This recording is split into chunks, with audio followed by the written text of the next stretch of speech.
첫 번째는요, 우리에게 주어진 어떤 문명이라든지 아니면 이런 제도, 자유민주주의라든지 이런 것을 노력을 해서 꼭 지켜지거나 획득하고 만들어진 문명, 우리가 이거 있는 그 인류의 문명, 이런 자유로운 이런 것들, 그리고 자유민주주의 제도, 이런 것을 우리가 획득하기 위해서 엄청난 피를 흘리고 그거를 지키기 위해서 우리가 노력을 해야 되는 것을 생각하지 않는 것 같습니다. 정말 오래됐습니다. 사람들이 깊이 있게 우리한테 주어지는 이 모든 과학기술 문명, 그리고 인류가 주었던 아주 소중한 가치들, 그리고 자유민주주의, 이게 누가 얼만큼 피를 흘렸고 내가 얼만큼 노력해야지 이게 유지되느냐 생각하지 않고 너무나 당연하다고 생각을 하는 것 같아요. 과거에 물을 사 먹지 않았었죠. 그러니까 물이 너무 흔하고 그러던 시절, 공기도 지금 우리가 돈을 내고 공기를 마시지 않죠. 그렇지만 실제로는 돈을 상당히 지출을 하고 이 공기를 마시고 있는 겁니다. 여러분, 인도라든지 아주 개발도상국에 가면은 하늘이 거의 보이지 않을 정도로 다 매연에 꽉 차 있습니다.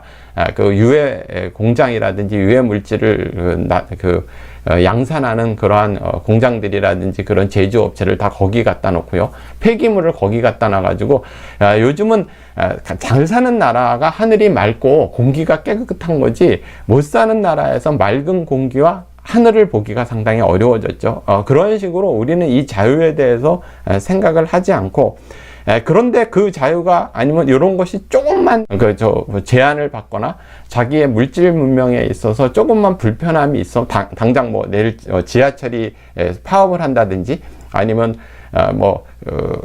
가스가, 그러니까 휘발유가 너무 올라가서 늘 수 없다 그러면 불만을 막 표출을 하고 막 욕을 해댑니다.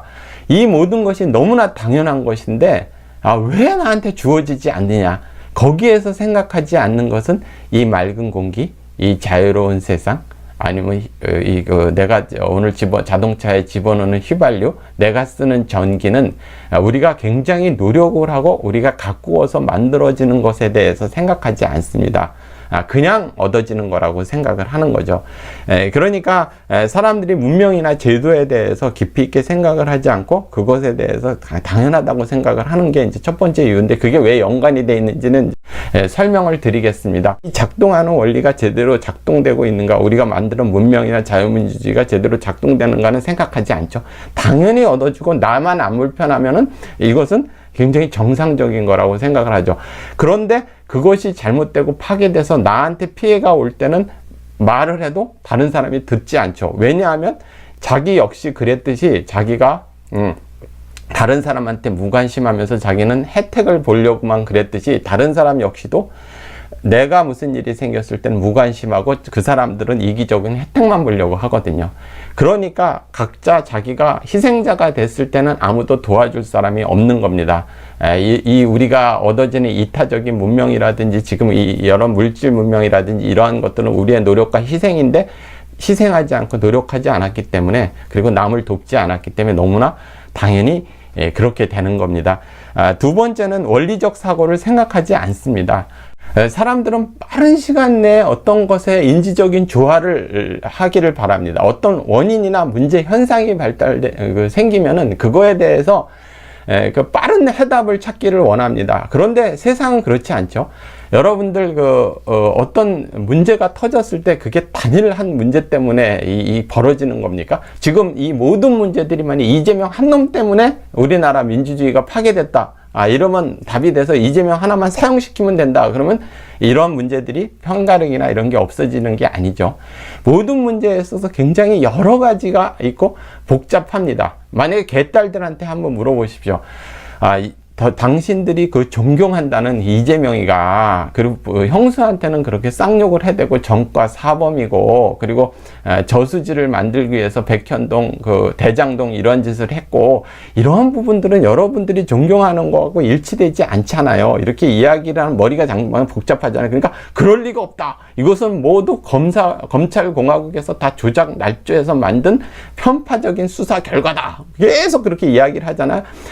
그러면은 또 다른 문제를 이야기를 이제 뭐 해보는 거. 그럼 왜 그 형님을 갖다가 왜 그러면 정신병원에 집어넣은 겁니까? 그러면 형님도 이상한 사람일 거다 뭐 이러는 거죠. 그런데 왜 거기에 왜 그 사람들이 그러냐면 머릿속에 종결 욕구 때문에 그렇습니다. 그러니까 어떤 문제들 때문에 복잡하게 생각하지 않고 빨리 생각을 하려고 그러는 거죠. 빨리. 그러니까 원리적 사고를 하지 않거나 다양하게 생각하지 않고 빨리 종결시키고 싶어 하는 거죠. 그게 이제 사회심리학에 있습니다. 종결 욕구가 있는 건데요.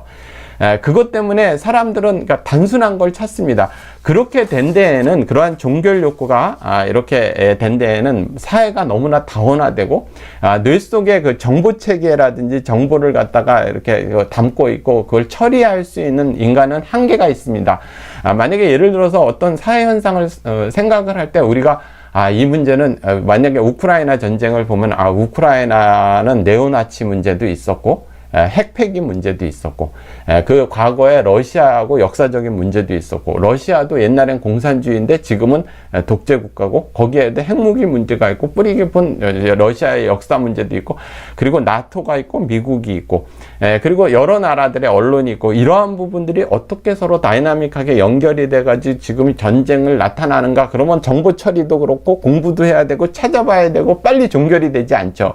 그러니까 하나가 나쁜 놈이죠. 이제 푸틴이 무조건 죽일 놈 아니면 젤렌스키가 무조건 죽일 놈 이렇게 해가지고 딱 하나를 결정을 하는 거를 굉장히 좋아하는 거죠. 그것이 이제 원인입니다. 탈종교화라고 얘기를 할 수가 있습니다. 과거에는 그 상당히 정보도 제한돼 있었고 사람들은 종교적으로 상당히 그러니까 설명할 수 없는 부분들은 절대자가 있고 거기에 대해서 그 어떤 깊은 믿음이나 무조건적 믿음 그런 것을 이렇게 생각하는 그런 것을 따르는 경향이 있었습니다. 그러나 이제 현대사회라는 게 자꾸 이렇게 변화가 되고 더 발전이 되고 또 이성이 눈이 띄고 또 그러면서 다른 한편으로 그 좌파 쪽에서는 PC주의라든지 이러한 부분들에 있어서 그 기존에 있는 권위라든지 어떤 이런 것을 도전하고 그래서 많은 나라에서 탈종교화되고 교회에 가지 않는 사람들이 훨씬 더 많아지고요. 불교도 마찬가지입니다. 그런 부분이 이렇게 생겼습니다. 그러면 우리가 생각할 때 상식적으로 생각할 때요. 이 부분에 대해서 제가 정말 오랫동안 좀 책도 찾아보고 생각을 많이 해봤는데 그렇게 되면은 사람들은 정말 더 원리적 사고를 하고 이성적인 사고를 하고 아까 종결 욕구가 아니니까 좀 더 합리적인 사고를 해야 되는데 왜 옛날보다 더 심하게 편가르기를 하고 진영 논리에 빠지고 독선적이게 되는 것인가. 그리고 왜 더 사고가 마비되는 것인가는 과거의 종교가 정치 영역으로 이동한 겁니다. 정치가 종교가 된 거죠. 정확히 말하면 정치가 종교화됐습니다. 지금은 민주당이 아니고 이재명 교죠. 거기가 이재명교. 이재명 그 어떤 사이비 정당이 된 거죠. 이재명교, 뭐 이렇게 한만세족, 윤만세족, 뭐 이렇게 이런 식으로 사람들한테 거기서 이제 이성적인 대화가 불가능합니다. 탈종교화되고 빠져나간 자리에 팬덤이나 사람들의 공허함 그리고 아까 얘기하는 종결욕구 이러한 것들 인지 그 구조의 한계 이런 것들 때문에 무조건적으로 뭔가 맹신을 하게 됐었죠. 그런데 인류는 그 중간에 매개를 거쳤습니다.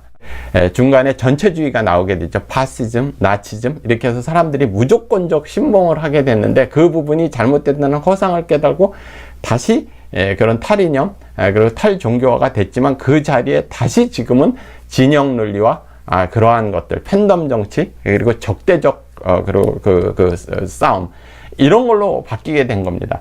그래서 우리 사회가 굉장히 어려운 겁니다. 그리고 이거는 사회심리는 아닌데 심리학에서는 이런 게 있습니다. 이 마음속에 불안 심리가 심한 사람들은 무조건 지지가 굉장히 심하다고 합니다. 예를 들어서 엄마라든지 아빠의 어렸을 때 아주 사랑을 담뿍 받은 아동들 같은 경우는 엄마가 자리가 이렇게 안 보여가지고 이렇게 그러면 막 불안해서 아이들이 엄마를 찾고 울죠. 그죠? 엄마가 나타났을 때는 다시 안심을 하고 자기가 놀이를 하고 그런다. 그 놀이를 하고 좀 행복하게 행동을 하죠. 즐겁게 행동을 하는 반면에 워낙 불안 심리가 강한 아이들 그리고 엄마가 수시로 없어진다든지 그것이 자기가 충족이 되지 않은 불안 심리가 강한 사람들은 무조건 지지를 하고 엄마한테 애착이 심하고 뭐 개딸이 되고 한만세가 되고 육만세가 되는 그런 불안 심리 때문에 그러면서 그 정상화됐어도 믿지 못하는 거죠. 오직 그 자기 불안 때문에. 보면 그게 사회적으로 나타났을 때 보면은 그 팬덤 현상이라든지 광신이 나타나는 게 사회가 불안할 때 훨씬 더 심합니다. 그러니까 독일에서도 나치즘이 있었을 때 사회가 불안할 때 훨씬 나치즘이 심했었고요. 미국의 경우에 있어서도 보면은 사회가 고도 성장기라든지 잘 살던 시절에서는 사람들이 좀 자유롭게 사고한 반면에 불안기 때는 강력한 지도자라든지 그런 거를 원했죠.